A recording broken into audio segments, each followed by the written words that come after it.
Alors, c'est l'histoire d'une équipe de chercheurs qui voulait montrer que Louis Pasteur s'était planté. Je ne sais pas pour vous, mais cet hiver, ça a été terrible. La gastro-entérite, alors là, tout le monde l'a eu. Tout le monde? Non, pas tout le monde. Certains ne l'ont pas eu. Vous aviez aussi remarqué qu'au cours d'une épidémie, tout le monde ne développe pas une maladie infectieuse? Autre exemple, l'herpès. On est tous exposés à l'herpès. Eh oui, mais certains d'entre nous font des boutons de fièvre une fois de temps en temps. Bon, c'est ennuyeux, mais ce n'est pas mortellement ennuyeux. Par contre, certains d'entre nous, quand ils rencontrent l'herpès, font une infection fulminante, mortelle, du cerveau, l'encéphalite herpétique. Alors, voilà l'observation principale et inexpliquée que j'aimerais vous présenter aujourd'hui. Un même microbe exposé à différents individus ne provoque pas toujours la maladie infectieuse, et quand elle la provoque, pas toujours avec la même sévérité. Alors il y a des chercheurs qui ont décidé de faire de cette observation leur base de travail, et qui ont complètement inversé leur mode de réflexion. Plutôt que de travailler sur le microbe, ils ont décidé de travailler sur l'humain, nous tous. Leur méthode est simple, comparer sur le plan génétique des individus qui développent ou qui ne développent pas, après exposition, une maladie infectieuse. Et vous savez quoi? Ça a marché. Ces dernières années, des dizaines de mutations ont été décrites qui expliquent des maladies infectieuses très sévères, comme des infections du cerveau, des infections du sang. On pourra rentrer dans les détails éventuellement. Un exemple, certains individus sont incapables de produire un antibactérien naturel très puissant qui s'appelle l'interféron gamma.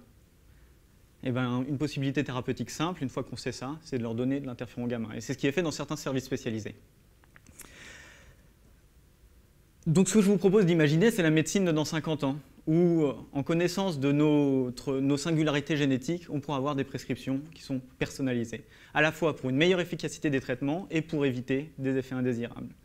Voilà, donc on est dans le domaine des big data, ces fameuses big data, parce que depuis quelques années, on est capable de séquencer des génomes humains en quelques jours, à partir d'une simple prise de sang. Alors, séquencer des génomes humains, bon, c'est pas compliqué, ça prend 300 gigas. 300 gigas, c'est un peu gros quand même, au final. Enfin, c'est pas si gros, mais c'est un peu gros une fois qu'on les ajoute. Donc, on a besoin de compétences variées, entre informaticiens, statisticiens, biologistes, médecins. Voilà, donc Louis Pasteur, au XIXe siècle, a révolutionné la médecine. Il a prouvé que les microbes étaient responsables des maladies infectieuses. Mais voilà le nouveau changement de paradigme pour le XXIe siècle. Ce n'est pas la maladie infectieuse, ce n'est pas le microbe, c'est le microbe qui rencontre un individu génétiquement susceptible. Alors il y a un proverbe qui existe en anglais, « Know your enemy », « connais ton ennemi ». On peut aussi lui rajouter « connais-toi toi-même ».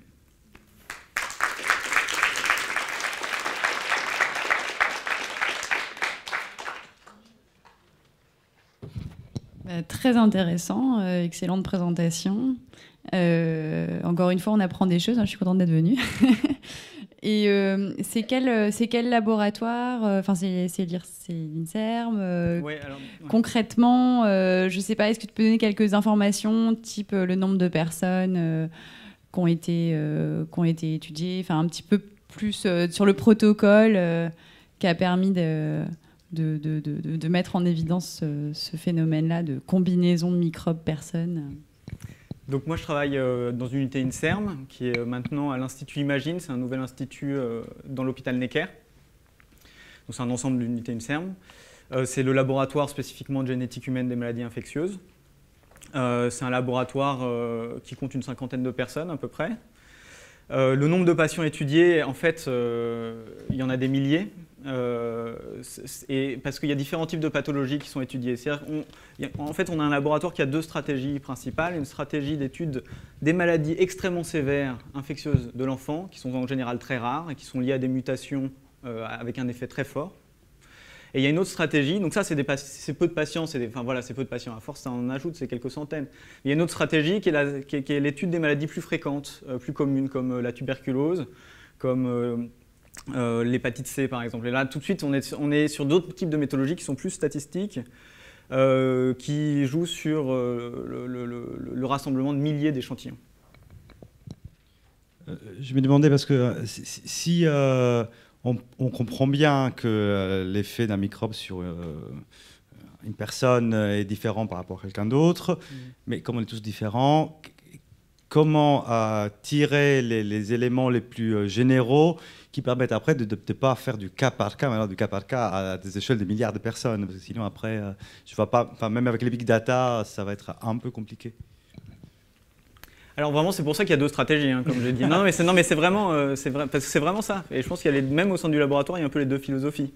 Il y a la philosophie du botaniste un petit peu. Hein. Allez, un par un, on les épingle, etc. Et au final, on a quand même un bel album. Et en plus, on est très certain des insectes qu'on a, on les connaît bien. Et puis, mais c'est vrai qu'à chaque fois, pour le moment, dans ce monde-là, on est dans le monde des cas particuliers. De plus en plus de cas particuliers, mais on connaît le fameux débat autour des maladies orphelines, par exemple. Hein, c'est que les maladies sont orphelines individuellement, mais collectivement, elles concernent beaucoup de monde. Ça, c'est une chose. Une autre chose, et donc, bon, voilà, mais il y a aussi, c'est vrai, dans le laboratoire, un autre pôle qui est de dire, bon, il faut qu'on étudie des populations plus générales pour essayer d'avoir des principes plus généraux. Alors là, c'est des gens qui produisent des statistiques. Moi, personnellement, c'est ça que je fais comme type d'approche. Et donc, on compare des fréquences dans des populations et on identifie des variants qui ont des effets, cette fois-ci, plus subtils sur la maladie. Donc, à la fois, ça concerne plus de monde, mais ça a des effets individuels moins forts. Donc, on sait moins comment le traduire en traitement ou en gestion des effets indésirables, par exemple. Donc voilà, il y a vraiment les deux. Et du coup, ça marche pour virus et bactéries ou alors, ça oui. marche par exemple, je pense à Ebola. Est-ce que ça pourrait être exploité sur des pandémies comme ça? Donc ça marche sur virus, bactéries, champignons, parasites. Donc ça marche sur tous les pathogènes infectieux. Ebola, c'est une très bonne question parce que je me souviens justement, il y avait un titre dans un éditorial dans Le Monde il y a quelques mois, qui était vraiment, ça aurait pu être issu d'une demande de financement du labo, quoi. Pourquoi seulement certains individus meurent d'Ebola, alors que tout le monde, ils sont tous exposés, voilà. Alors pourquoi? Les raisons qui étaient évoquées, elles étaient complètement autres que génétiques, bien sûr. Sur l'idée que certains avaient consulté plus ou moins tôt, bon. J'ai perdu le fil. Donc est-ce que ça marche pour tout? Oui, ça peut marcher pour tout. Est-ce que Ebola, ça a été étudié? Non. Je crois qu'avec cette épidémie, il y a des équipes qui ont essayé de se lancer, parce qu'il y a vraiment une thématique intéressante là pour Ebola. Hein. C'est un virus extrêmement puissant, extrêmement dangereux, et pourtant tout le monde n'en meurt pas. Et à même prise en charge, voilà. Donc qu'est-ce qui fait la différence entre un patient réanimatoire, qui est appareillé dans tous les sens, mais qui va s'en sortir, et un patient qui ne va pas s'en sortir? C'est intéressant, effectivement. Merci. Merci. Merci, Quentin.